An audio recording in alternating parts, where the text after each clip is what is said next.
Start.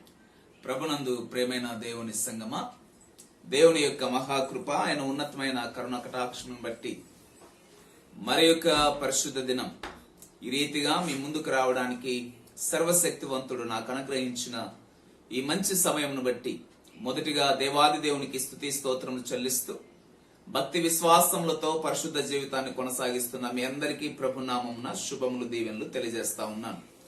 ప్రేమైన దేవుని సంగమా, సిఎస్ఐ సంఘం ద్వారా మనకు ఈ పరిశుద్ధ ఆదివారం కొరకు ఏర్పాటు చేయబడిన అంశము ఏమనగా గృహ నిర్వాహకత్వము, బాధ్యతాయుతముగా వనరులను వినియోగించుట.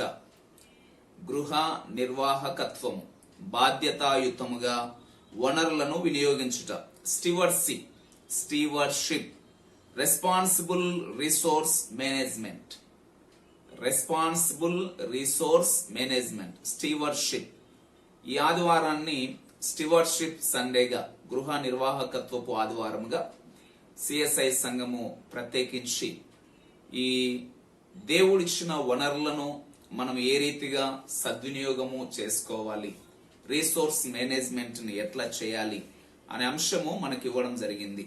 ఈ పరిశుద్ధ అంశం కొరకు మనకివ్వబడిన పరిశుద్ధ లేఖన భాగంలో ఒక మారు పరిశీలన చేద్దాం. నిర్గమాకాండము 18వ అధ్యాయము 13 నుంచి 27 వచనములు, పత్రికా పాఠ్య భాగంగా కొరింథీయులకు రాసిన 2వ పత్రిక 8వ అధ్యాయం 1 నుంచి 15 వచనములు, ఉత్తర ప్రత్యుత్తర రీతిగా 147వ కీర్తన 1 నుంచి 11 వచనములు, సువార్త పాఠ్య భాగంగా మత్తయి సువార్త 25వ అధ్యాయం 14 నుంచి 30 వచనములు. ఈ 4 లేఖన భాగముల నుంచి ఈ దినము మనము వనరుల వినియోగము, అది కూడా బాధ్యతాయుతముగా అనే అంశం గురించి మనం ధ్యానం చేసుకోవడానికి సిద్ధపడతా ఉన్నాం. ఈ అంశం ధ్యానం కొరకు పరిశుద్ధాత్మ దేవుని నడిపింపు కొరకు అందరము తలలో ఉంచి ప్రార్థన చేసుకుందాం.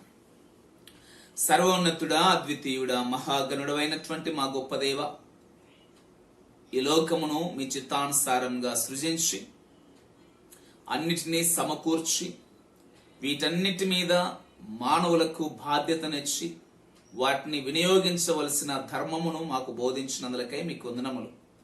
నైనా మాకిచ్చిన బాధ్యతలను మేము సక్రమంగా నిర్వర్తించడానికి మాకు నేర్పించండి.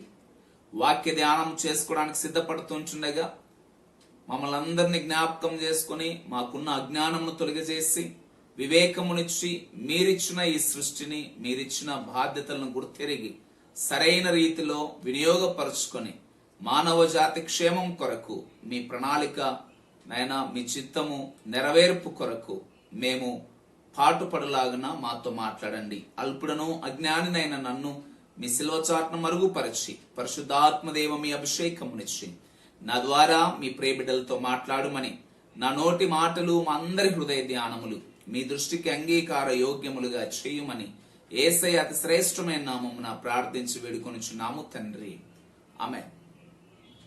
వాక్య ధ్యానంలోనికి మనం వెళ్తే, ప్రేమైన దేవుని సంగమా, దేవుని సృష్టిని మనం గమనించినప్పుడు సమస్తమును సిద్ధపరచినవిగా మనకు కనపడతాయి. అన్ని రకాల వనరులను, రిసోర్సెస్ ని దేవుడు ఈ సృష్టిలో నింపి తర్వాత మనిషిని ఈ లోకంలోనికి తీసుకొచ్చాడు. ముఖ్యంగా ఈ స్టీవర్షిప్ అనే మాట గురించి మనం ఆలోచన చేస్తే, ఈ గృహ నిర్వాహకత్వము అనేది, ఈ గృహ నిర్వాహకత్వం అనే మాటల్లోనే మనకు ఒక అర్థం స్ఫురిస్తుంది. గృహాన్ని ఏ విధంగా నిర్వహించాలి, గృహంలో లేక మనకిచ్చిన బాధ్యతల్లో ఏ విధమైనటువంటి ప్రణాళిక పూరితమైనటువంటి ఆలోచనలతో మనం ముందడుగు వేయాలి అనేదే ఈ స్టీవర్షిప్ అనేది మనం అర్థం చేసుకోవచ్చు. దీన్ని మనం గ్రీక్ లో ఒక మారు పరిశీలన చేద్దాము. గ్రీక్ లో ఎపిత్రోపస్ అంటారు, తర్వాత ఐకోనోమోస్ అంటారు. అంటే 2 మాటలు ఉపయోగించడం జరిగింది ఈ స్టీవర్షిప్ అనే మాటకి. ఒకటి ఎపిత్రోపస్, రెండోది ఐకోనోమోస్. ఎపిత్రోపస్ అనే ఈ మాట అర్థము ఏంటి అంటే, దీనిని guardianship of persons, child legal responsibilities అంటారు. అంటే పిల్లలకు సంబంధించి ఇంకా మేజర్ కానటువంటి పిల్లలకు సంబంధించిన బాధ్యతలను తీసుకునే సందర్భంలో కొంతమందిని గార్డనర్ గా ఎవరినైతే ఏర్పాటు చేస్తారో, సంరక్షకులుగా ఎవరైతే ఏర్పాటు చేస్తారో వాళ్ళని ఎపిత్రోపస్ అనే మాటతో ఉపయోగించడం జరిగింది. తర్వాత ఐకోనోమస్ అనే మాట, ఈ మాటను కుటుంబానికంత పెద్ద సర్వెంట్, హెడ్ సర్వెంట్ అంటారు. కుటుంబం అంటే ఏమంటారు, ఇంటికి సంబంధించిన ప్రతి దానిని చూసుకునే, మన భాషలో మేనేజర్, పెద్ద పెద్ద కుటుంబాల్లో మేనేజర్లు అనే వాళ్ళు ఉంటారు. అన్నిటిని అంటే యజమానులకు సంబంధించిన అన్ని బాధ్యతలను వీరు తీసుకునేవారు.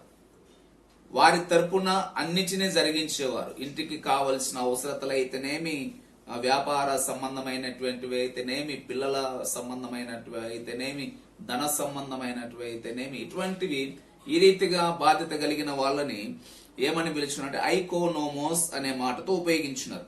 తర్వాత మనము పౌలు భక్తుడు కూడా దేవుని మర్మములను గురించినటువంటి విషయములో సేవకులను దేవుని గృహ నిర్వాహకులుగా పలకడం జరిగింది.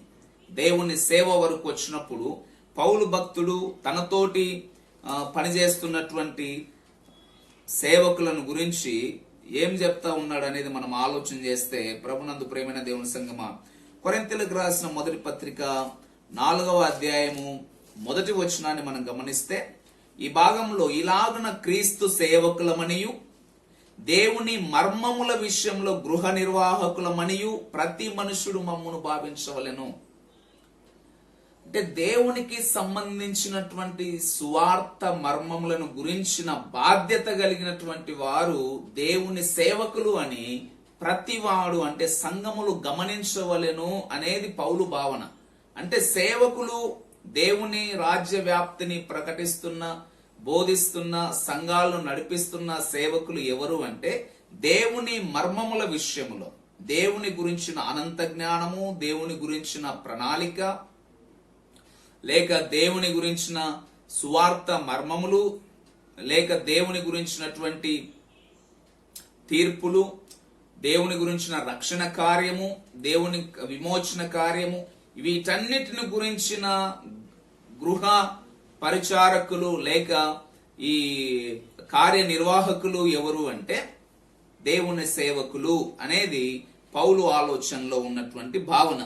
తర్వాత మనం అదే 4వ అధ్యాయం 4వ వచనాన్ని మనం గమనించినప్పుడు, ప్రభునందు ప్రేమైన దేవుని సంగమ, కొరింథీయులకు రాసిన మొదటి పత్రిక 4వ అధ్యాయం 2వ వచనం, మరియు గృహ నిర్వాహకులలో ప్రతివాడు నమ్మకమైన వాడై ఉండుట అవశ్యము.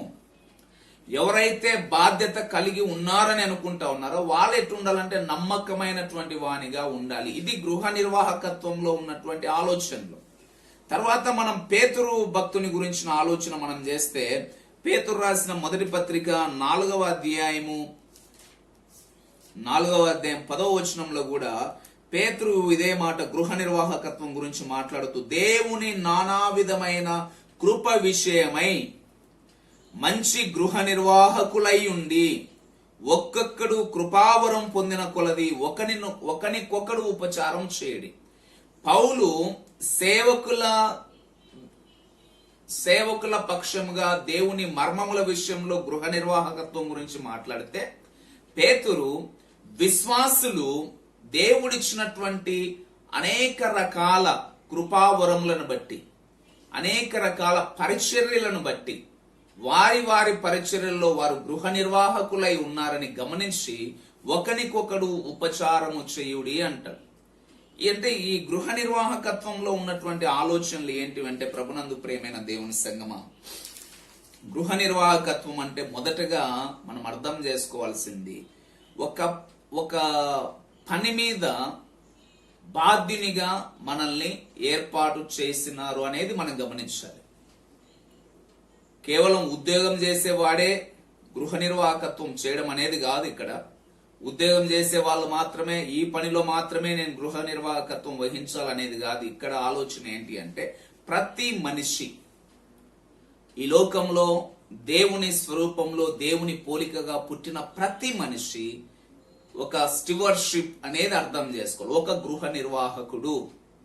ఫర్ ఎగ్జాంపుల్ మనం ఆలోచన చేస్తే ఒక మంచి భర్త, ఒక మంచి తండ్రి, ఒక మంచి కొడుకు, ఒక మంచి భార్య, ఒక మంచి తల్లి, ఒక మంచి బిడ్డ అని ఎవరు అనిపించుకుంటారు అంటే, సింపుల్ గా మన నుంచి వచ్చే ఆన్సర్ ఏంటి అంటే, వారి వారి బాధ్యతలను సక్రమంగా ఎవరైతే నిర్వర్తిస్తారో వాళ్ళకి ఆటోమేటిక్ గా వీడు మంచి భర్త, లేకపోతే వీడు మంచి పనివాడు, లేకపోతే వీడు ఒక మంచి ఉద్యోగి, లేకపోతే వీడు ఒక మంచి స్టూడెంట్, లేకపోతే ఒక మంచి కుమారుడు, మంచి భార్య, ఈ ఆలోచనలు వస్తాయి.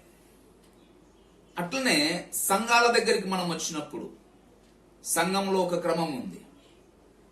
పాస్టర్ ఉన్నాడు, అనగా సేవకుడు ఉన్నాడు, సంఘ పెద్దలు అని పిలుచుకునేటువంటి పరిచారకులు ఉన్నారు, తర్వాత సెక్షన్స్ ఉన్నారు.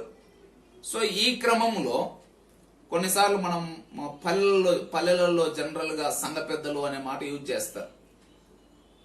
చాలా మందికి సంఘ పెద్దలు అనే మాట దాని ఒరిజినల్ మీనింగ్ అర్థం కాక బిషప్లకు లేకపోతే అధికారులకు ఉపయోగించబడే మాటను సంఘ పరిచారకులు, డీకన్స్ అనే మాటకు ఉపయోగించుకొని సంఘ పెద్దలు అని కొడతారు. అది వేరే విషయం. కానీ సంఘాల్లో ఈ పెద్ద సరిగా లేడు, ఈ పెద్ద సరిగా లేడు, ఈయన సరిగా పని చేయలేదు, లేదా ఈయన బాగా చేస్తాడు, కొందరికి పేరు వస్తుంది, కొందరికి పేరు రావడం లేదు. కారణం ఏంటంటే వారి వారి పని, వారికి అప్పగింపబడిన బాధ్యతను వాళ్ళు గుర్తించకపోవడం వలన, గుర్తించి దానిని అర్థం చేసుకుని వారి బాధ్యతను నిర్వర్తించకపోవడం వలన ఈ చెడ్డ పేరు వస్తుంది.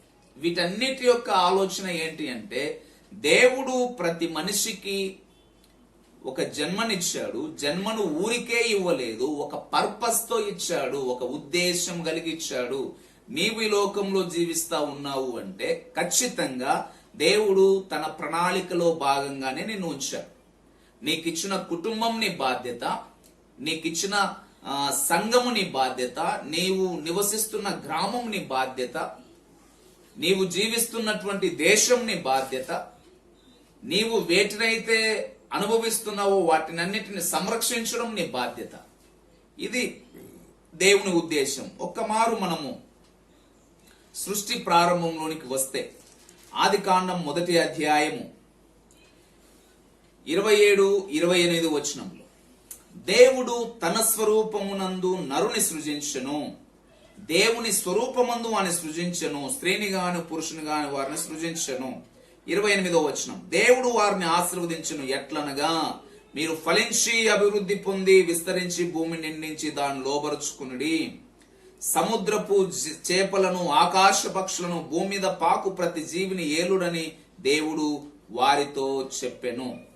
ఈ భాగాన్ని మనం అర్థం చేసుకోగలిగితే, ప్రభునందు ప్రేమైన దేవుని సంగమా, మానవుణ్ణి దేవుడు ఈ లోకంలో పుట్టించాల్సిన ఉద్దేశం ఏంటి అంటే, దేవుడు చేసిన సృష్టి పట్ల బాధ్యత కలిగినటువంటి వ్యక్తిగా. అంటే ఇప్పుడు మానవుణ్ణి దేవుడు ఎందుకు భూలోకానికి తీసుకొచ్చాడు ఆయన స్వరూపంలో అంటే, సింపుల్ గా మనిషికి దేవుడు ఇచ్చిన బాధ్యత ఏమంటే గృహ నిర్వాహకత్వము. ఒక స్టివర్డ్ గా ఒక మనుషుని దేవుడు ఈ లోకంలో పుట్టించాడు. అంటే ఏదైతే బాధ్యతనిచ్చాడో వాటిని కాపాడాలి, వాటిని సంరక్షించాలి, వాటిని పోషించాలి. ఇది మానవుని బాధ్యత. అట్లనే మనం అర్థం చేసుకోవాల్సింది, ప్రభునందు ప్రియమైన దేవుని సంగమా, మనిషి దేవుని యొక్క సృష్టిలో భాగము. కానీ దేవుడు చేసిన సృష్టి అంతటి మీద బాధ్యత కలిగిన వ్యక్తి. ఆ బాధ్యతను సరైన రీతిలో నిర్వర్తించడం వలన అన్ని రకాల క్షేమము వనగూరుతుంది. దాన్ని దుర్వినియోగం చేయడం వలన, అందుకే మన అంశము ఒకటి, గృహ నిర్వాహకత్వం అనేది బాధ్యతాయుతముగా వనరులను వినియోగించడం అనే అంశం. ఈనాడు మనకున్న వనరులు, మనిషికి ఉన్నటువంటి వనరులు, దేవుడిచ్చిన వనరులు, భూమిలో బంగారాన్ని దేవుడిచ్చాడు, ఇనుమునిచ్చాడు, అన్ని రకాల ఖనిజాలను ఇచ్చాడు, విస్తారమైన నీటినిచ్చాడు, అన్ని రకాల జీవులు బ్రతకగలిగినటువంటి మంచి వాతావరణం, ఆక్సిజన్ ఇచ్చాడు, అన్ని రకాలుగా జీవవాయువునిచ్చి దేవుడు అందరికీ కావలసిన పోషక పదార్థాలను ఇచ్చి చెట్ల ద్వారా మనల్ని పోషిస్తూ మనకు కావలసిన సమస్తమైన ఆహార పదార్థాలను మన అలంకరణ కొరకు, మన ఏమంటారు అందము కొరకు, మన ఘనత కొరకు కావలసిన ప్రతి దానిని దేవుడు ఇచ్చాడు. అయితే వీటిని వినియోగించుకోవడంలో బాధ్యత కలిగి ఉండాలి. మనం ఒక మారు పరిశుద్ధ గ్రంథాన్ని పరిశీలన చేసినప్పుడు ఇశ్రాయేలు జనాంగానికి దేవుడు ఇచ్చిన కొన్ని ఆలోచనలను మనం ఆలోచన చేస్తే, 6 సంవత్సరాలు భూమిని నువ్వు పండించాలి, 7వ సంవత్సరం భూమికి విశ్రాంతినివ్వాలి. 6 దినాలు నువ్వు ఎట్లా కష్టపడి 7వ దినాన విశ్రాంతి తీసుకోవాలని దేవుడు వాక్యం సెలవిచ్చాడో, ఆజ్ఞ ఇచ్చాడో, అదే రీతిగా 6 సంవత్సరాలు నువ్వు భూమిని పండించి 7వ సంవత్సరం విశ్రాంతినివ్వాలి. ఎందుకంటే ఆ విశ్రాంతి కాలం నా భూమి తిరిగి సారవంతం కావాలి, శక్తి పొందుకోవాలి.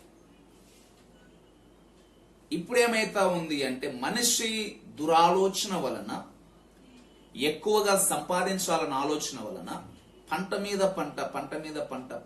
పంట వేస్తూ భూమికి రెస్ట్ అనేది లేకుండా పోయింది. అందుకే సారము తగ్గిపోయింది, భూమి నిస్సారం అయిపోయింది. నిస్సారం కావడం వలన మళ్ళీ దానికి రసాయనిక ఎరువులు వాడి ప్రతి ఆహార పదార్థాన్ని కల్మషము చేస్తా ఉన్నాం, కలుషితము చేస్తా ఉన్నాం. ఈ కలుషితమైన ఆహారాన్ని తిని విపరీతమైన రోగాలు, వ్యాధులు మనము తెచ్చుకుంటా ఉన్నాం. మన ఆరోగ్యం చెడిపోతా ఉంది. మనము పరిశుద్ధ గ్రంథంలో చూసినప్పుడు అనాది కాలంలో మానవులు 900, 700, 600, 800 ఇట్లా సంవత్సరాలు బ్రతికిన వాళ్ళు ఉన్నారు. కానీ ఇప్పుడు మన స్టేజ్ లో, మన తరంలో మనం చూసినప్పుడు జీవము అనేది, అంటే మనిషి జీవించే సగటు అనేది తగ్గిపోతా వస్తా ఉంది. కారణం ఏంటి అంటే విపరీతమైనటువంటి విషతుల్యమైన రసాయన పదార్థాలు విత్తనముగా ఉండగానే మనం విత్తనాలలో, తర్వాత భూమిలో వీటన్నిటిని విషమయము చేసి భూమి సారాన్ని కోల్పోయేటట్లు చేసి, నిస్సారం చేసి దాన్ని నిరుపయోగంగా మార్చేసినాం. సారవంతమైన భూమిని నిస్సారమైన దానిగా చేసినాం. ఇది ఏంటి అంటే బాధ్యత రాహిత్యము. బాధ్యత కలిగి ఉండడము వేరు, బాధ్యత రాహిత్యం వలన తెచ్చుకునే అనర్థాలు వేరు. దేవుడు మానవునికి ఇచ్చినటువంటి ఆలోచన ఏంటి అంటే, 1వ అధ్యాయం ఆదికాండం 29వ వచనం, దేవుడు వారిని ఆశీర్వదించి ఎట్లనగా మీరు ఫలించండి, అభివృద్ధి పొందండి, విస్తరించండి, భూమిని నిండించి దాన్ని లోబర్చుకోండి. లోబర్చుకోవడం అంటే దాన్ని శాసించడం అనేది కాదు, కానీ భూమిని నిండించండి, విస్తరించండి, అభివృద్ధి పొందండి, మీరు సుఖంగా జీవించండి. ఈనాడేమో జనాలేమో విస్తరిస్తా ఉన్నారు కానీ, అభివృద్ధి పొందుతా ఉన్నారు కానీ, అది ఆ అభివృద్ధి కొందరికే పరిమితమైంది. అనేకులు ఇబ్బందుల్లో ఉన్నారు, అనేకులు అనారోగ్య బాధితులుగా మారిపోతా ఉన్నారు. ఎన్నో విచిత్రమైన రోగాలు వస్తా ఉన్నాయి. దేవుడిచ్చిన క్రమమును అనుసరించకుండా, దేవుడిచ్చిన వనరులను బాధ్యతాయుతంగా మనం వినియోగించుకోకుండా బాధ్యత రాహిత్యాన్ని ప్రదర్శించితే, ఈనాడు మనం ఎదుర్కొన్న తుఫానులైతేనేమి, సునామీలైతేనేమి, లేకపోతే భూకంపాలైతేనేమి, లేకపోతే ఎల్నినో, లేకపోతే అంటే ఈ ఎల్నినో ప్రభావాల వలన ఏమైతా ఉంది, వర్షాలు తక్కువ కావడం, వర్షాలు ఎక్కువ కావడం, ఎల్నినో లానినో అంటారు కదా. వీటి వలన అంటే ఇన్ని రకాలుగా భూతాపాన్ని పెంచడం వలన, సముద్ర మట్టాలు పెరగడం వలన, సునామీలు రావడం వలన ఎన్నో అనర్థాలు మనం చూస్తా ఉన్నాం. ఈ ఆలోచనలన్నిటిని మనసులో ఉంచుకొని మనకిచ్చిన వనరులను సద్వినియోగపరచుకోగలిగితే దేవుడు చెప్పినట్లు ఆరోగ్యవంతమైన, సమాధానకరమైన స్థితిలో మానవ జాతి కొనసాగుతుంది. దేవుడు ఇచ్చిన ఈ సృష్టి కూడా సమాధానమైన స్థితిలో కొనసాగుతుంది. ఈ ఆలోచనలన్నింటిని మనసులో పెట్టుకొని ఈ దినం మనకి ఇవ్వబడినటువంటి లేఖన భాగాలను పరిశీలన చేద్దాం. ముఖ్యంగా నిర్గమాకాండము 18వ అధ్యాయం 18వ వచనం నుంచి 13వ వచనం నుంచి 27వ వచనంలో వరకు గల లేఖన భాగాన్ని మనం చూస్తా ఉన్నాం. ఈ భాగాన్ని పరిశీలన చేస్తే ప్రభునందు ప్రియమైన దేవుని సంగమా, మోషే నాయకునిగా జనాలకు తీర్పు తీర్చే స్థానంలో కూర్చున్నాడు. ఒక న్యాయాధిపతిగా ఆయన కూర్చున్నాడు, ఒక జడ్జిగా కూర్చున్నాడు. జనాలు ఎంతమంది అంటే ఇశ్రాయేల్ జనం కొన్ని లక్షల మంది. మనకు నిర్గమాకాండం 12వ అధ్యాయంలో ఇవ్వబడిన లెక్క ప్రకారం కేవలం కాల్బలమే 6 లక్షల మంది. ఇంకా స్త్రీలు, పురుషులు, వృద్ధులు, చిన్నపిల్లలు వీళ్ళన్నిటినీ లెక్కేస్తే దగ్గరగా ఒక కొంతమంది చరిత్రకారుల అంచనా ఏమంటే దగ్గరగా ఒక 20 లక్షలు అనేది చరిత్రకారుల అంచనా. పోనీ 10 లక్షలే అనుకుందాం మనం. 10 లక్షల మంది జనాభా కలిగినటువంటి ఆ సమాజానికి ఒకే ఒక్క వ్యక్తి న్యాయాధిపతిగా న్యాయం తీర్చడానికి కూర్చుంటే ఎంతవరకు జనాలకు క్షేమం కలుగుతుంది అనేది ఒక ఆలోచన. జనాలు, అందుకే ఇక్కడ రాయబడినటువంటి మాటను మనం ఆలోచన చేస్తే 13వ వచనం, మరునాడు మోషే ప్రజలకు న్యాయము తీర్చుట కూర్చుండగా ఉదయము మొదలుకొని సాయంకాలం వరకు ప్రజలు మోషే యొద్ద నిలిచిండిరి. ఉదయము మొదలుకొని సాయంకాలం వరకు ప్రజలు మోషే యొద్ద నిలుచుండిరి. అంటే ఎదురు చూపు, మాకేసి ఎప్పుడు వస్తుంది, మాకెప్పుడు న్యాయం, మోషే ఒక్కడు తీర్పు తీర్చాలి, మోషేకి రెస్ట్ లేదు, వచ్చిన ప్రజలకు విసుగొస్తా ఉంది. అంటే ఒక విధంగా సమాజములో కొద్దిగా తారతమ్యములు, భేదాభిప్రాయాలు, సమస్యలు క్రియేట్ కావడానికి కారణం ఏమంటే ఆలస్యం ఒకటి, మమ్మల్ని పట్టించుకోవడం లేదు అన్న ఆలోచన ఒకవైపు, ఇవన్నీ తర్వాత అలసట, నిరాశ, నిస్పృహ, ఇంకోటి కొన్ని సమస్యలకు పరిష్కారం వెంటనే దొరకకపోవడం ఒక సమస్య. ఇవన్నీ సమాజంలో గందరగోళానికి, సమస్యలకు కారణమైతాయి. ఈ కారణాలు, ఈ సమస్యలు మోషే న్యాయాధిపతిగా కొనసాగుతున్న సమయంలో క్రియేట్ అయ్యే పరిస్థితులు మొదలైనప్పుడు మోషే మామయ్య అయిన ఇత్రో, మిద్యాను యాజకుడైన ఇత్రో, ఈయన గురించి మనకి ఇవ్వబడిన మాట. ఈ యాజకుడైన ఇత్రో ఏం చేస్తా ఉన్నాడంటే మోషేకు ఒక సలహా ఇచ్చినాడు. వీటన్నిటి గమనించినప్పుడు 14వ వచనం, మోషే ప్రజలకు చేసినదంతయో అతని మామ చూచి, నీవు ఈ ప్రజలకు చేయుచున్న ఈ పని ఏమిటి? ఉదయం మొదలుకొని సాయంకాలం వరకు నీవు మాత్రం కూర్చుండగా ప్రజలందరూ నీ యొద్ద నిలుచుండనేలా అని అడగగా, అప్పుడు మోషే, నేనే దేవుని చేత ఎన్నుకున్న నాయకుని కాబట్టి నా దగ్గరికి అందరు వస్తారు, నేనే వారికి తీర్పు తీర్చాలా, ఇందులో తప్పేముంది అబ్బా అనేది మోషే వర్షం. అయితే ఆయన చెప్తున్న మాట 18వ వచనం, నీవును నీతో ఉన్న ఈ ప్రజలను నిశ్చయముగా నలిగిపోవుదురు, ఈ పని నీకు మిక్కిలి భారము, అది నీవు ఒక్కడవే చేయజాలవు. ఇది మనం అర్థం చేసుకోవాల్సింది. మోషేతో దేవుడు అన్ని విషయాలు మాట్లాడుతూ వచ్చినాడు. ప్రతిదీ నువ్వు అట్లా చేయి, నువ్వు ఫరో దగ్గరికి వెళ్ళు, ప్రజలతో ఇట్లా మాట్లాడని ప్రతిదీ మాట్లాడుతూ వచ్చినాడు. ఎర్ర సముద్రం మీద నీ కర్ర ఎత్తి కొట్టు అని చెప్పినాడు, బండరాతిని కొట్టు నీళ్ళు వస్తాయని చెప్పినాడు.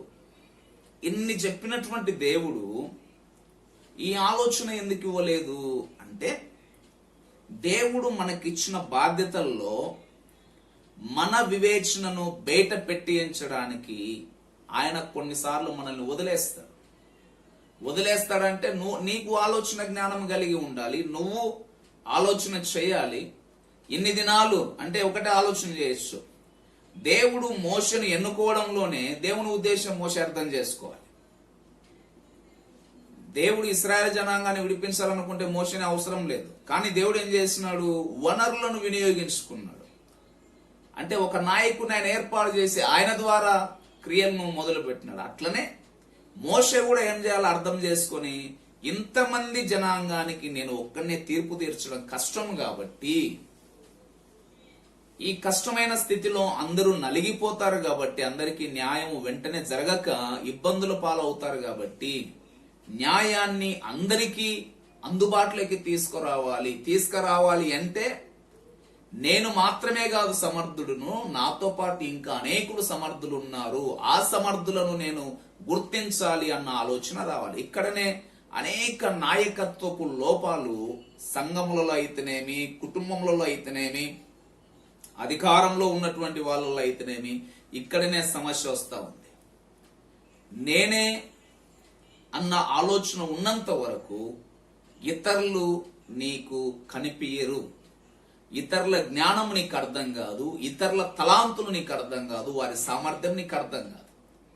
ఇంకా కొంతమందికి ఒక భయం ఉంటుంది, ఇతరులను దీంట్లో ఇన్వాల్వ్ చేస్తే నాకు రావాల్సిన ఘనత నాకు రాలేదేమో అన్న భయం కొంతమందికి. మోషే ఆలోచనలు ఎట్లున్నాయో మనకు తెలియదు, కానీ అతడు తీసుకున్న నిర్ణయం అయితే పొరపాటు నిర్ణయము, సమాజానికి అది హానికరంగా పరిణమించింది. ఇటువంటి సమయంలో ఇత్రో ఒక సలహా ఇచ్చాడు. ఏంటి అంటే, నీవు చేసే పని అందరికీ ఇబ్బంది అయితే నువ్వు ఏం చేయాలి అంటే 21వ వచనం, నీవు ప్రజలందరిలో సామర్థ్యము, ఎబిలిటీ, దైవభక్తి, తర్వాత సత్యాసక్తి కలిగి లంచగొండులు కాని మనుషుల్ని ఏర్పరచుకొని, ఇక్కడ వనరులను వినియోగించుకోవడము అర్థం చేసుకోవాలి, ఆలోచన చేసుకోవాలి. ప్రభునందు ప్రియమైన దేవుని సంగమా, నీకు ఏముందో ఆలోచన చేయి. నీ దగ్గర ఇన్ని లక్షల మంది జనాభా ఉన్నారు. ఇంతమంది జనాభాలో జ్ఞానము కలిగిన వాడును, సామర్థ్యం కలిగిన వారు. దేనికి సామర్థ్యము? న్యాయము తీర్చడానికి సామర్థ్యం. ఇక్కడ దేని కొరకు ఏర్పాటు చేస్తాను, ఇది కూడా మనకు ఒక, అందుకే పనులను మనము విభజించుకోవాలి, క్లాసిఫికేషన్ చేసుకోవాలి. ఏ పనికి ఎవడు సమర్థుడు. ఇక్కడ ఏ విషయం మాట్లాడుతా ఉన్నారంటే న్యాయము తీర్చే విషయం గురించి. అంటే న్యాయం తీర్చే విషయం గురించి, న్యాయం గురించి, న్యాయ పరిపాలన గురించిన జ్ఞానం కలిగిన వారిని దీని కొరకు ఏర్పాటు చేసుకోవాలి. అందుకే సామర్థ్యం అంటే దేంట్లో సామర్థ్యము? బలము కాదు, ధనము కాదు. ఇక్కడ సామర్థ్యం జ్ఞానం, సామర్థ్యం, విషయ పరిజ్ఞానం. ఏది న్యాయము, ధర్మశాస్త్రం ఏం చెప్తా ఉంది, ధర్మశాస్త్రానికి వ్యతిరేకంగా వీళ్ళేం చేశారు, దీనికి ఎటువంటి శిక్ష, ఎటువంటి తీర్పు, ఈ జ్ఞానము కలిగిన, సామర్థ్యం కలిగిన వాళ్ళు. తర్వాత దైవ భక్తి కలిగిన వారు. తర్వాత సత్యం గురించిన ఆలోచన, సత్యాన్ని స్థాపించాలన్న ఆలోచన కలిగిన వారు. తర్వాత ధనము అపేక్షించకుండా, లంచము తీసుకోకుండా ఉండే వాళ్ళను నువ్వు ఏర్పాటు చేసుకొని ఒక సిస్టమ్, 10 మందికి ఒకరు, 50 మందికి ఒకరు, 100 మందికి ఒకరు, 1000 మందికి ఒకరు, ఇట్లా అంచెలంచెలుగా కొంతమందిని నువ్వు ఏర్పాటు చేయాలి. తర్వాత ఏం చెప్తాడు? ప్రధాన సమస్యలు మాత్రమే నీ దగ్గరికి రావాలి.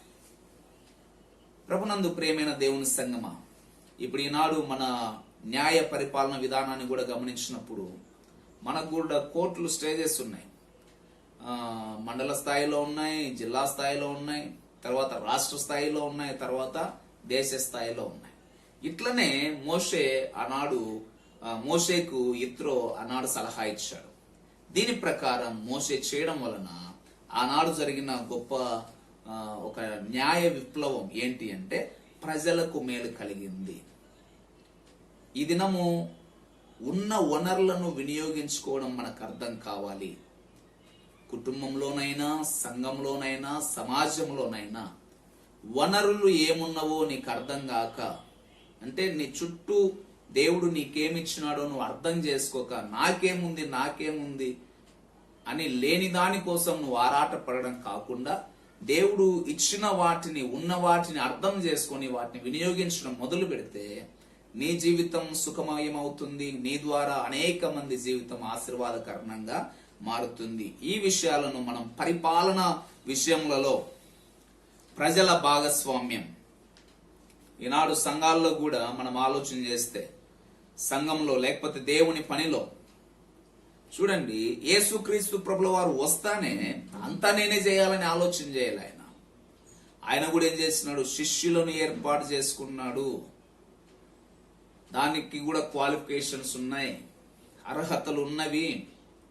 అపోస్తులుగా వాళ్ళని అభిషేకించాడు. అనేక ప్రాంతాలకు వెళ్లి సువార్త ప్రకటించండి అని వాళ్లకు బాధ్యతలు అప్పగించాడు. నేనే చూసుకోవాలి, అంతా నాకే పేరు రావాలి కాదు ఇక్కడ. అట్లనే ఈనాడు యేసయ్య చూపిన మాదిరి మనం అర్థం చేసుకోవాలి. దేవుని యొక్క ఆలోచన మనం అర్థం చేసుకోవాలి. ఇశ్రాయేలు జనాంగాన్ని ఐగుప్తు బానిసత్వం నుంచి విడుదల చేయడానికి దేవుని శక్తి సరిపోతుంది. కానీ మనుషున్నే దేవుడు ఆయన వాడుకున్నాడు ఒక సాధనంగా. అంటే వనరులను వినియోగించుకుంటా ఉన్నాడు. అట్లనే యేసుక్రీస్తు ప్రభుల వారు కూడా ఒక్కడే సువార్త ప్రకటించకుండా ఆయన ద్వారా ఏమేమి జనాలకు అందించబడవలనో వాటన్నిటిని ప్రకటించడానికి వనరులను ఆయన సిద్ధం చేసుకున్నాడు. ఫస్ట్ 12 మందిని అపోస్తులుగా ఏర్పాటు చేసినాడు, తర్వాత 70 మందిని ఆయన పంపించాడు. ఇవన్నీ మనం ఆలోచన చేయాల్సిన సత్యం.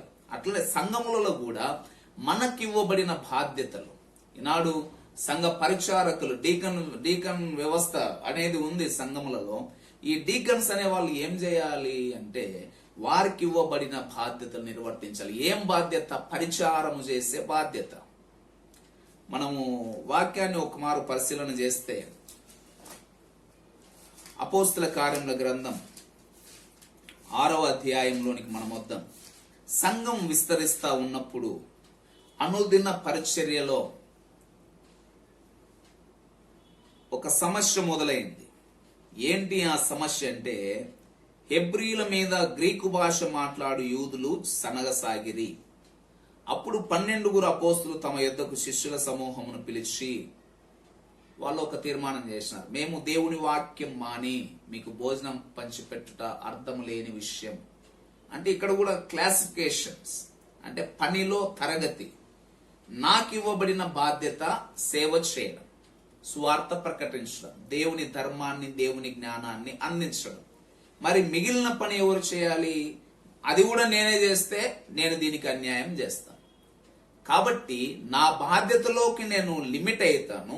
ఈ బాధ్యతలను జ్ఞానం కలిగిన, సామర్థ్యం కలిగిన వారికి అప్పగిస్తాను. అపోస్తలులు చేసిన పని అదే. అందుకే వాళ్ళు ఏం చెప్పినారంటే 3వ వచనం, కాబట్టి సహోదరులారా ఆత్మతోనూ జ్ఞానముతోనూ నిండుకొని మంచి పేరు పొందిన 7 మనుషులను మీరు ఏర్పరచుకోండి, మేము వారిని ఈ పనికి నియమిత్తం. దైవ భయం కలిగి పరిశుద్ధ ఆత్మ నడిపింపును పొందినటువంటి వారిని మీరు ఏర్పాటు చేసుకునండి.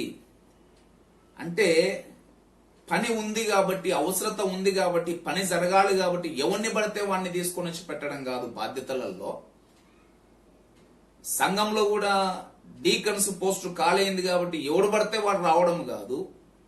వానికి కూడా ఏం అర్హతలు ఉండాలా? ఆత్మ నడిపింపు. చూడండి, ఆత్మతోనూ జ్ఞానముతోనూ నిండుకొని మంచి పేరు పొందినటువంటి ఈ లక్షణాలు. ఇవి లేకపోయింది. ఇప్పుడు మనం చూసాము మోషే దగ్గర ఇత్రో చెప్పిన మాట ఏంటి అంటే, దైవభక్తి కలిగి, సామర్థ్యము కలిగి, సత్యం మీద ఆసక్తి కలిగి, తర్వాత ఈ లంచగొండులు కానటువంటి వారిని పెట్టుకో. ఒకవేళ సత్యం మీద ఆసక్తి లేకుండా లంచాన్ని ఆశించే వాడిని ఆ పోస్టులో పెడితే ఏమవుతుంది? ఏ ఉద్దేశంతో ఆ పోస్టులు అతన్ని పెట్టినారో ఆ ఉద్దేశం సఫలం కాదు. అట్లనే ఈ పరిచారక వ్యవస్థలోనికి మనము దైవభక్తి లేనటువంటి వారిని తీసుకొని వచ్చి, దైవ జ్ఞానం లేనటువంటి వారిని తీసుకొని వచ్చి పెడితే ఏమైతుంది? సంఘంలో రాజకీయాలు మొదలవుతాయి, అల్లరి పాలవుతుంది. కాబట్టి ప్రభునందు ప్రియమైన దేవుని సంఘం, ఇవన్నీ ఆలోచనలు. వనరులను వినియోగించుకోవాలి. అయితే వనరులను వినియోగించుకోవడంలో బాధ్యత కలిగి ఉండాలి. ఎటువంటి వారిని ఏ పని కొరకు నియమించాలన్న జ్ఞానం మనకు కావాలి. ఆ జ్ఞానం కొరకు దేవుని సన్నిధిలో మనం ప్రార్థన చేయాలి. ఈ రకంగా మనం ఆలోచన చేసుకుంటూ వెళ్తే, ప్రభునందు ప్రేమైన దేవుని సంగమా, యేసుక్రీస్తు ప్రభుల వారు పరలోక రాజ్యం గురించిన ఉపమానం గురించి సెలవిస్తూ ఆయన మత్తయి సువార్త 25వ అధ్యాయంలో కొన్ని విషయాలు సెలవిస్తా ఉన్నాడు. పరలోక రాజ్యం గురించిన ఆలోచనలు సెలవిస్తూ ఆయన చెప్పిన మాట ఏంటి అంటే 14వ వచనం నుంచి కింది వచనాలు. ఈ భాగంలో ఒక మనుష్యుడు ఉన్నాడు, ఒక అధికారి ఉన్నాడు. అతడు తన వ్యాపార వృద్ధి కొరకు వేరే దేశానికి వెళ్తా ఉన్నాడు. వెళ్లే సమయంలో 3 దాసులను పిలిచాడు. 3 దాసులను పిలిచి ఒకనికి 5 తలాంతులు, ఒకనికి 2 తలాంతులు, ఒకనికి 1 తలాంతుని ఇచ్చినాడు. నేను వెళ్ళిపోతా ఉన్నాను, మీకు ఇచ్చిన దాన్ని మీరు చూసుకోండి అని చెప్పాడు. ఇక్కడ ఒక చిన్న ఆలోచన. 3 ఆయన కింద పనిచేసే వాళ్ళే. అయితే 3కి ఇచ్చిన తలాంతులలో భేదం ఉంది. ఒకరికి 5 ఇచ్చారు, ఒకరికి 2 ఇచ్చారు, ఒకరికి 1 ఇచ్చారు. ఎందుకు అందరికి 5 ఇవ్వలేదు, అందరికి 2 ఇవ్వలేదు, అందరికి 1 ఇవ్వలేదు అంటే, ఇక్కడ మనకి ఇవ్వబడిన మాట ఏంటి అంటే, ప్రభునందు ప్రేమైన దేవుని సంఘం 15వ వచనం, అతడు ఒకనికి 5 తలాంతులను, ఒకనికి 2, ఒకనికి 1, ఎవని సామర్థ్యము చొప్పున వానికి ఇచ్చి. అంటే ఇక్కడ ఇవ్వడంలో కూడా ఏం చూడాలి? సామర్థ్యము, ఎబిలిటీ చూడాలి. ఏం సామర్థ్యము? వీటిని వీడు వినియోగించగలుగుతాడా లేడా? ప్రభునందు ప్రేమైన దేవుని సంగమా, యేసుక్రీస్తు ప్రభుల వారు సెలవిచ్చిన పరలోక రాజ్య ఉపమానంలో వనరులను వినియోగించుకునే విధానంలో ఒక సూత్రం ఆయన చెప్తున్నటువంటి మాట ఏంటి అంటే, వనరులను ఇవ్వడంలో కూడా ఇప్పుడు చాలా మందికి ఒక ప్రశ్న ఏంటి అంటే, కొద్దిగా పేదరికంలో పుట్టిన వాళ్ళు, నేను కూడా బాగా ఉన్నత కుటుంబంలో పుట్టింటే, డబ్బుండే కుటుంబంలో పుట్టింటే నేను అట్ల వ్యాపారం చేసిందును, నేను ఇంతమందికి సహాయం చేసిందును, ఈ ఆలోచన కలిగి ఉంటారు. కొందరు నిరుపేదలుగా పుట్టిన వారు బాధలు కలిగి ఉంటారు. సో ప్రతి ఒక్కరికి ఉన్నత స్థితిలో ఉన్నటువంటి వారి మీద ఆలోచన కలిగే ఉంటుంది, కానీ అసలైన విషయం మర్చిపోయి అసలు దేవుడు ఎందుకు నన్ను ఇక్కడ పుట్టించాడు, నేను నమ్మే నాకు దేవుడిచ్చిన విశ్వాసము, నమ్మకము ఏంటి అంటే, నీకు ఎక్కువ బాధ్యతలు, ఎక్కువ భారము నీకు ఇవ్వబడిందంటే దేవుడు అంత భారము భరించగలిగిన సామర్థ్యము నీకు ఉంది అని నిన్ను పుట్టించాడు. ఇది నువ్వు నమ్మాలి. హల్లెలూయా. దేవుడు ఎందుకు నాకు ఇన్ని కష్టాలు ఇచ్చాడు, నాకెందుకు ఇంత బాధలు ఇచ్చాడు అంటే అక్కడ ఉన్నటువంటి ఆలోచన ఏమంటే, వీటిని భరించి జయించగలిగిన సామర్థ్యం నీకుంది, వాటిని అధిగమించి ఉన్నత స్థితిలోకి రాగలిగిన సామర్థ్యం ఉంది కాబట్టే నీకు వీటిని ఇచ్చాడు. కొందరికి అది లేదు కాబట్టే కొందరికి సుఖ జీవితం ఇచ్చాడు. వాడికి భారం పెడితే వాడు భరించలేడు. ఈనాడు మనం చూస్తా ఉన్నాం, ఈ మధ్యలో హీరోలు సైతం ఆత్మహత్యలు చేసుకొని చచ్చిపోతున్నారు. కారణం అంటే కొన్ని సమస్యలు భరించలేరు. వాళ్ళకున్న సమస్యతో పోల్చుకుంటే పేదరికంలో ఉన్నటువంటి వాళ్ళ సమస్యలు ఇంకా గొప్పవి. మరి వీళ్ళు ఎప్పుడో ఆత్మహత్య చేసుకోవాల్సింది. కొందరు చిన్న అవమానాన్ని తట్టుకోలేరు, కొందరి ఆకలి తట్టుకోలేరు, కొందరు ఏ విధమైనటువంటి ఇబ్బందులు తట్టుకోలేరు. వారి సామర్థ్యం లేదు. అందుకే దేవుడు కూడా ఒకనికి 5 తలాంతులు ఇచ్చాడు. ఆ ఉపమానంలో యజమానుని గురించి ఒకనికి 5 తలాంతులు, ఒకనికి 2, ఒకటి కారణం అంటే వాని సామర్థ్యం చొప్పున. అయితే ఇవ్వబడిన తర్వాత దీంట్లో ఉన్నటువంటి సత్యాన్ని మనం అర్థం చేసుకోవడానికి ప్రయత్నం చేద్దాం. యేసుక్రీస్తు ప్రభుల వారు సెలవిచ్చిన ఈ యొక్క ఉపమానంలో తలాంతులు ఇవ్వబడిన తర్వాత మళ్ళీ ఆయన వచ్చి లెక్క చూసుకుంటా ఉన్నాడు. ఇది ఇప్పుడు మనకు ప్రధానమైనది. దేవుడు నిన్ను ఒక భర్తగా, ఒక కుమారునిగా, ఒక కూతురిగా, ఒక తల్లిగా, ఒక కోడలుగా, లేకపోతే ఒక యజమానునిగా, ఒక పనివానిగా, ఒక టీచర్గా, ఎనీబడి ఏదైనా అనుకోండి, ఎవరు ఏ వర్క్ లో ఉన్నారో అవన్నీ మీరు అనుకోండి. నిన్ను ఈ లోకంలో ఒక ధర్మం కింద ఆయన తీసుకొని వచ్చాడు. కుమారునిగా తీసుకొచ్చాడు, కూతురుగా తీసుకొని వచ్చాడు, తర్వాత నిన్ను ఒక నేర్చుకునే వ్యక్తిగా పెట్టాడు, తర్వాత నీకు ఒక తండ్రిగా, తల్లిగా ప్రమోషన్ ఇస్తా ఉన్నాడు, తర్వాత ఇరువురు కలిసి జీవించే ఒక విధానాన్ని తీసుకొని వస్తున్నాడు, భర్త భార్యగా. సో అనేక రకాల పాత్రలు ఈ లోకంలో నువ్వు జీవించవలసిన పరిస్థితిలో దేవుడు నిన్ను పెట్టాడు. దేవుడు ఏ పాత్ర నీకు ఇస్తాడో ఆ పాత్రకు నువ్వు ఏం చేయాలా? న్యాయము చేయాలి. అంటే నీకు ఇవ్వబడిన వనరులను వినియోగించుకొని దానికి న్యాయము చేయాలి. దేవుడిచ్చిన బాధ్యతను నువ్వు నిర్వర్తించాలి. నిర్వర్తించకపోతే దేవుడు లెక్క చూసుకుంటాడు. లెక్క చూసుకున్నప్పుడు నీవు శ్రమ అనుభవించవలసి వస్తుంది. ఇది వనరులను బాధ్యతాయుతంగా వినియోగించకుండా ఇష్టానుసారంగా ప్రవర్తించే వాళ్ళు తెలుసుకోవాల్సిన ఒక సత్యం ఏంటి అంటే, మనకి ఇవ్వబడిన మత్తయి సువార్త 25వ అధ్యాయం 14వ వచనం నుంచి కింది భాగాల వరకు ఇవ్వబడినటువంటి మాటలను చూస్తే 19వ వచనం, బహుకాలమైన తర్వాత ఏం జరిగింది? ఆ దాసుల యజమానుడు వచ్చి వారి యొద్ద లెక్క చూచుకొనెను. ఇది దేవుడు నీకు ఒక బాధ్యత ఈ లోకానికి పంపించాడు. లెక్క చూసే దినం కూడా ఉంది. ఆ దినాన నీ లెక్క అప్పజెప్పాలి. కుమారునిగా నువ్వేం చేసావు, నీ బాధ్యత. తండ్రిగా, తల్లిగా, కూతురుగా, కోడలిగా, అల్లునిగా, లేకపోతే ఒక ఉద్యోగ ధర్మంలో ఒక నాయకునిగా, ఒక యజమానునిగా, ఒక పనివానిగా నీకు ఇవ్వబడిన బాధ్యతలను నువ్వు ఏ విధంగా నిర్వర్తించావు?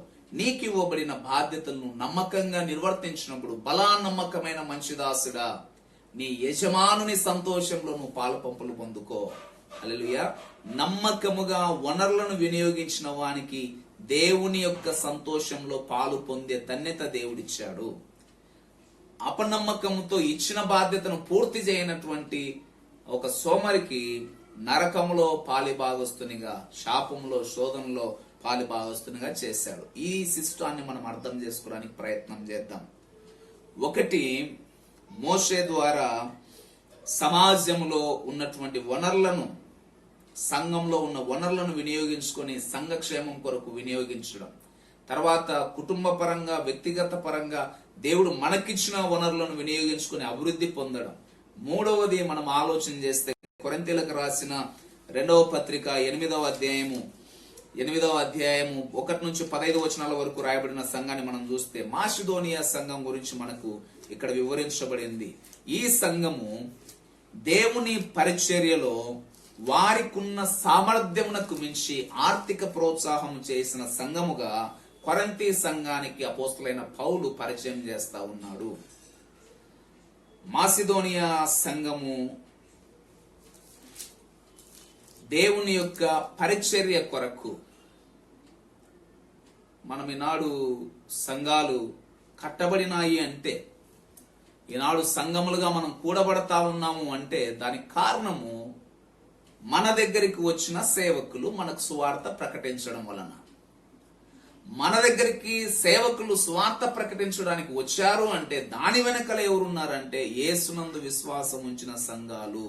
వారు ధారాళంగా ఇవ్వడం వలన, వారి ధారాళత్వం వలన సేవ చేస్తున్న సేవకులు ధైర్యం వహించి తెలియని ప్రాంతాలకు సువార్తను తీసుకొని వెళ్ళడం వలన సువార్త వ్యాప్తి చెందింది. అంటే దేవుడిచ్చిన ఆర్థిక వనరులను ఏ విధంగా నువ్వు వినియోగించాలి, దేని కొరకు వినియోగించాలి, బాధ్యతాయుతంగా ఏ విధంగా వినియోగించాలి అనేది కొరింథీయులకు రాసిన 2వ పత్రిక 8వ అధ్యాయంలో మనం చూడొచ్చు. వారికి ఇచ్చిన ఆర్థిక వనరులను వాళ్ళ యొక్క సుఖ భోగముల కొరకు వినియోగించకుండా, లోకరీతిగా వాళ్ళు సుఖించడానికి, సంతోషించడానికి, ఆనందించడానికి, అందరికన్నా మేము మహా గొప్పవారం అని చూపించుకోవడానికి, శక్తికి అవసరానికి మించి దాచిపెట్టుకోవడానికి, ఘనతకు కారణమయ్యే వస్తువులు తెచ్చుకోవడానికి, అలంకరించుకోవడానికి వాళ్ళు వినియోగించలేదు. గాని దేవుడిచ్చిన ధనము అనే వనరులను దేవుని పరిచర్య, దేవుని వాక్యము తెలియని, రక్షణ తెలియనటువంటి ప్రజలకు పరిచర్య వెళ్ళేటట్లు దేవుని సేవకులకు అది ఇవ్వడం జరిగింది. ఇక్కడ చూడండి ప్రభునందు ప్రియమైన దేవుని సంగమా, అందుకే దీని గురించి వాళ్ళు చెప్పినటువంటి మాట ఏంటి అంటే, ప్రభునందు ప్రియమైన దేవుని సంఘం చూడండి వాక్యం ద్వారా 3-4 వచనములు. ఈ కృప విషయంలోను పరిశుద్ధుల కొరకైన పరిచర్యలో పాలు పొందు విషయంలోను మనఃపూర్వకంగా మమ్మును వేడుకొనుచు వారు తమ సామర్థ్యం కొలదియే గాక సామర్థ్యము కంటే ఎక్కువగాను తమంతట తామే ఇచ్చిరని మీకు సాక్ష్యం చెప్పుచున్నాను. మాసిదోనియా సంఘం గురించి కొరింథీ సంఘానికి ఆయన సాక్ష్యం చెప్తున్నాడు. ఏమంటే వాళ్ళు అడిగింటే ఇచ్చిన వాళ్ళు కాదు, వారికై వారు ప్రేరేపించబడి వారే సేవకులను అడిగి ధనము తీసుకోండి, సేవ చేయండి. ఈ కృపా వరములో మీరు భాగస్వాములు కావాలి అని మళ్ళీ ఆయన సెలవిస్తాము. 7వ వచనం చూడండి. మీరు ప్రతి విషయంలో, అంటే సంఘానికి చెప్తున్నమాట, మీరు ప్రతి విషయంలో అనగా విశ్వాసంలో ఎదుగుతా ఉన్నారు, ఉపదేశంలో ఎదుగుతా ఉన్నారు, దైవ జ్ఞానంలో ఎదుగుతా ఉన్నారు, సమస్త జాగ్రత్త కలిగి ఉన్నారు, మీకు మా ఎడలనున్న ప్రేమ యందును ఎలాగో అభివృద్ధి పొందుచున్నారు అలాగే మీరు ఈ కృప యందు కూడా అభివృద్ధి పొందినట్లు చూసుకునండి. సంఘానికి ఇస్తున్నటువంటి ఒక మాట ఏంటంటే, ఏ కృపలో? ఇచ్చే కృపలో, దాతృత్వం కలిగి ఉండే ఆలోచనలో, మీరు భాగస్వాములై ఉండేటట్లు చూచుకోనండి. అభివృద్ధి పొందాలి. దేంట్లో? విశ్వాసంలో అభివృద్ధి చెందుతున్నావు, మంచిది. వాక్యము బాగా వింటా ఉన్నావు, మంచిది. జ్ఞానాన్ని సంపార్జించుకుంటా ఉన్నావు, మంచిది. చెడు నీకు అంటకుండా కాపాడుకుంటా ఉన్నావు, మంచిది. దానితో పాటు ఏం చేయాలంటాడు? ఈ కృప, ఏ కృప? మాసిదోనియ సంఘం ఏ విధంగా ప్రవర్తించిందో ఇచ్చే విషయంలో వనరులను, దేవుడు వారికి ఇచ్చిన ధనం అనే వనరులను వినియోగించుకునే విషయంలో బాధ్యతాయుతంగా దేవుని భాగమును దేవునికి ఇస్తూ, ఆ భాగము సేవకులు ధైర్యంగా సేవ చేసేటట్లు, తద్వారా అనేకులు తెలియనటువంటి దేవుని వాక్యం తెలియనటువంటి వారు అనేకులు దేవుని వైపు తిరిగేటట్లు నీ ధనమును బాధ్యతాయుతంగా వినియోగించాలి అని పౌలు భక్తుడు ఈ భాగంలో మనకు సెలవిస్తా ఉన్నాడు. వీటన్నిటిని మనసులో ఉంచుకొని ప్రభునందు ప్రేమైన దేవుని సంగమా, ఈ పరిశుద్ధ దినమున మనం అర్థం చేసుకోవాల్సిన ఆత్మీయ సత్యము, దేవుడు నీకు ఇచ్చిన బాధ్యతను నువ్వు గుర్తెరుగు. వనరులు ఉన్నవి, భయపడకు. పేదరికంలో నువ్వు ఉన్నావా? చదువురాని బిడ్డగా నువ్వు ఉన్నావా? చదువులో వెనుకబడి ఇబ్బందికరమైన పరిస్థితుల్లో ఉన్నావా? లేక ఆత్మీయంగా దిగజారే స్థితిలో ఉన్నావా? నా సంఘంలో నాకు ఏమీ ఆధ్యాత్మిక బోధ లేదు అని చింతన చెందుతా ఉన్నావా? వీటన్నిటి గురించి దుఃఖపడకుండా దేవుడు ఎందుకు నిన్ను అటువంటి పరిస్థితుల్లో ఉంచాడు? ఒక పేదరికంలో నిన్నెందుకు ఉంచాడు? చదువు రాని బిడ్డగా ఎందుకు ఉంచాడు? తర్వాత ఏమంటారు, వాక్యము అందని ప్రాంతంలో నీకు ఎందుకు ఉంచాడు? నీకు ఆశ ఉంది కానీ అందని ప్రాంతంలో నిన్ను ఉంచాడు అంటే అక్కడ నీ పని నువ్వు జరిగించాలి. ఒక కొరతలో దేవుడు నిన్ను ఉంచాడు అంటే కొరత తీర్చే మార్గాలు నీ చుట్టూ దేవుడు ఖచ్చితంగా వనరుల రూపంలో ఉంచి ఉంటాడు. బంగారు ఊరికే వచ్చిందా? దేవుడు బంగారు ఆల్రెడీ మొదటనే ఇది బంగారు, ఇది ఇనుము, ఇది రాగి, ఇవి ఖనిజాలు అని అన్ని పక్కన పెట్టలేదు కదా. మనిషి వనరులను అంటే ఆ కొండను తవ్వి భూమిని త్రవ్వి తీసినప్పుడు ముడి పదార్థాలుగా ఉన్న వాటిని బాగా దాన్ని మాలిన్యం తొలగజేసి శుద్ధి చేసినప్పుడు ఒరిజినాలిటీ బయటకు వచ్చినాయి. అంటే వినియోగించాలి. నీ చుట్టూ ఏమున్నావో వాటిని ఆలోచన చేయి. ఈనాడు మనము టౌన్లలో చూస్తూ ఉంటాం, పల్లెల్లో చూస్తూ ఉంటాం, చెత్త ఏరుకునే వాళ్ళు కూడా ఉన్నారు. మనం తాగి వాడేసి లేకపోతే తిని పడేసిన ప్లాస్టిక్ పదార్థాలు, ప్లాస్టిక్ బాటిళ్ళు తీసుకొని వెళ్తున్న వాళ్ళు ఉన్నారు. చెత్తను కలెక్ట్ చేస్తూ ఉన్నారు వాళ్ళు. తర్వాత మనం వ్యర్థాలు పడేస్తున్నాం, దాన్ని కలెక్ట్ చేసే వాళ్ళు చాలా మంది ఉన్నారు.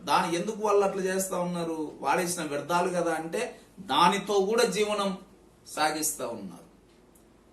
వ్యర్థాలను డీకంపోజ్ చేసి దాని ద్వారా ఎరువు తయారు చేస్తున్న వాళ్ళు ఉన్నారు.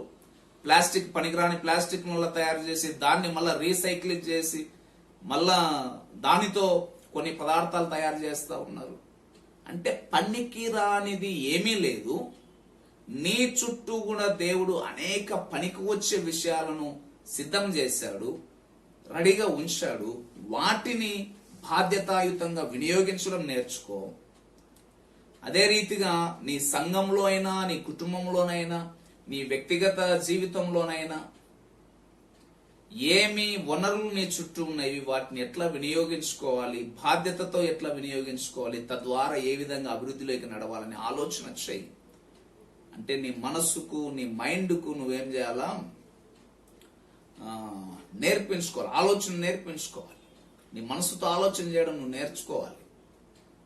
సోమరిగా ఉండి ఏమీ లేదు అని నిరాశ నిస్పృహలోకి వెళ్ళి ఆత్మహత్యల వైపు చూడకుండా, మా బతుకు ఇంతలే అని ఇతరుల మీద ఏడవకుండా, ఎవడు మాకు సహాయం చేయలేదని ఇతరుల మీద బాధపడకుండా, నీకు ఇచ్చిన దానిలో దేవుడు నీకు ఇచ్చిన వనరులను నువ్వు సద్వినియోగం చేసుకొని 147వ కీర్తన మనం చూస్తాం. ఉత్తర ప్రత్యుత్తర రీతిగా ఈ భాగంలో కీర్తనకారుడు కూడా సెలవిస్తున్నటువంటి మాట మనం ఆలోచన చేస్తే 147వ కీర్తనలో, ప్రభునందు ప్రేమైన దేవుని సంగమా, యెహోవాను స్తుతించుడి, యెహోవాను స్తుతించుడి, మన దేవునికి స్తోత్ర గానము చేయట మంచిది, అది మనోహరము, స్తోత్రము చేయట ఒప్పిదము. ఈ భాగంలో మనం చూస్తే దేవుడే సమస్త జ్ఞానమును ఇచ్చేవాడు అన్న విషయాలు మనం చూడగలుగుతాం. ఆయన అన్నిటినీ మనకిచ్చేవాడు, అన్ని రకాలుగా ఆయన మనల్ని నడిపించేవాడు, అన్నిటినీ మనకిచ్చి పోషించేవాడు, ఏ విధమైన ఇబ్బంది లేకుండా అన్నిటినీ అన్ని రకాలుగా తగిన సమయంలో మనకు అనుగ్రహించేవాడు. చూడండి 13వ వచనం, ఆయన నీ గుమ్మముల గడియలు బలపరిచున్నాడు, నీ మధ్యను నీ పిల్లలను ఆశీర్వదించున్నాడు, నీ సరిహద్దులలో సమాధానం కలగ చేయవాడు ఆయనే, మంచి గోధుమలతో నిన్ను తృప్తిపరచువాడు ఆయనే, భూమికి ఆజ్ఞయించువాడు ఆయనే, భూమి ఆయన వాక్యము బహువేగంగా పరిగెత్తును. సో ఇవన్నీ మనం ఆలోచన చేసినప్పుడు అన్నిటినీ సమకూర్చేవాడు దేవుడే. అరచు పిల్ల కాకలకు ఆహారం ఇచ్చువాడు ఆయనే, బలహీనులను లేవనెత్తువాడు ఆయనే, గుండె చెదిరిన వారిని ఓదార్చువాడు ఆయనే, అన్నిటినీ సమకూర్చువాడు ఆయనే. కాబట్టి నీకు దేవుడిచ్చిన జీవితాన్ని ఏ విధంగా వినియోగించుకోవాలి, ఏ విధంగా ఉపయోగకరంగా మార్చుకోవాలి, నిరాశ నిస్పృహలు పక్కన పెట్టి, చెడ్డ ఆలోచనలను పక్కన పెట్టి, ఇతరులను నాశనం చేయాలన్న ఆలోచనలను పక్కన పెట్టి, దేవుడు నీకిచ్చిన దానిలో నీవు వనరులను వినియోగించుకొని ఏ విధంగా ఉన్నతమైన స్థితికి వెళ్ళాలి, నీ ద్వారా అనేకులు ఎట్లా ఆశీర్వదించబడాలి అన్న ఆలోచనలకు వెళ్దాం. మోషే నాయకుడే, నాకు అన్ని తెలుసు అని విర్రవీగకుండా ఒక మంచి సలహా ఇత్రో అనే వాళ్ళ మామ ఇవ్వడం వలన ఆ సలహాను స్వీకరించాడు. ఈనాడు సలహాలు స్వీకరించాలి, మంచి సలహాలను స్వీకరించాలి. నీకు ఏమేమి ఉన్నాయో వాటిని అర్థం చేసుకోవడానికి వేరే వ్యక్తి ఎవరైనా నీకు తెలియజేస్తామంటే వాటిని అర్థం చేసుకోవాలి, వాటిని పాటించాలి. నువ్వేంది నాకు చెప్పేది, నేను ఇంతమంది జనాంగాన్ని దేవుని శక్తితో బయటికి నడిపించిన వ్యక్తి, నువ్వు చెప్తే నాకు వినేదని ఆయన గర్వపడలేదు. మోషే ఇతరో మాటకు లోబడ్డాడు. తన జనాంగంలో ఉన్న జ్ఞానవంతులను, భక్తిపరులను, సామర్థ్యం కలిగిన వాళ్ళను, లంచగొండులు కాని వాళ్ళను బయటికి తీశాడు, న్యాయ వ్యవస్థను స్థాపించాడు, ప్రజలకు సమాధానం తీసుకొచ్చాడు. తర్వాత మనము పౌలు సెలవిచ్చినట్లు మాసిదోనియా సంఘం వారికున్న ధనాన్ని ఏ విధంగా దేవుని పరిచర్యలో వినియోగించాలన్న సత్యాన్ని అర్థం చేసుకొని అనేక సంఘాలకు మాదిరికరంగా వాళ్ళు నిలిచారు. వనరులను వినియోగించుకోవడం. తర్వాత మనం చూస్తే యేసుక్రీస్తు ప్రభుల వారు సెలవిచ్చిన ఉపమానంలో తలాంతుల భాగంలో, తలాంతులు ఎవరైతే తలాంతులను ఇచ్చినటువంటి వనరులను వినియోగించుకుంటాడో వానికి దేవుని రాజ్యంలో స్థానం ఇచ్చాడు. దేవుని యజమానుని సంతోషంలో వాడు పాలు పొందేటట్లు చేశాడు. కాబట్టి ఈ 3 విషయాలు మనం జ్ఞాపకం పెట్టుకొని వనరులను వినియోగించుకుందాం. ఇచ్చిన వనరులను సద్వినియోగం చేసి కరెక్ట్ వేలో వాటిని ఉపయోగించుదాం. తర్వాత మనకిచ్చిన బాధ్యతలను మనం సక్రమంగా నిర్వర్తించినప్పుడు పరలోక రాజ్యంలో దేవుని పాదముల చెంత మనకు స్థానం ఉంది అన్న సత్యాన్ని మనము అర్థం చేసుకుందాం. అన్నిటికి మించి అన్నిటినీ సమకూర్చి అన్నిటినీ మనకు పరిపూర్ణంగా అనుగ్రహించేవాడు దేవుడి అన్న సత్యాన్ని అర్థం చేసుకొని నిత్యము దేవుని స్తుతిస్తూ కొనసాగుదాం. అటువంటి కృప పరిశుద్ధాత్మ దేవుడు మనందరికీ దయచేయును గాక. ఆమేన్. తలలు వంచండి, ప్రార్థన చేసుకుందాం.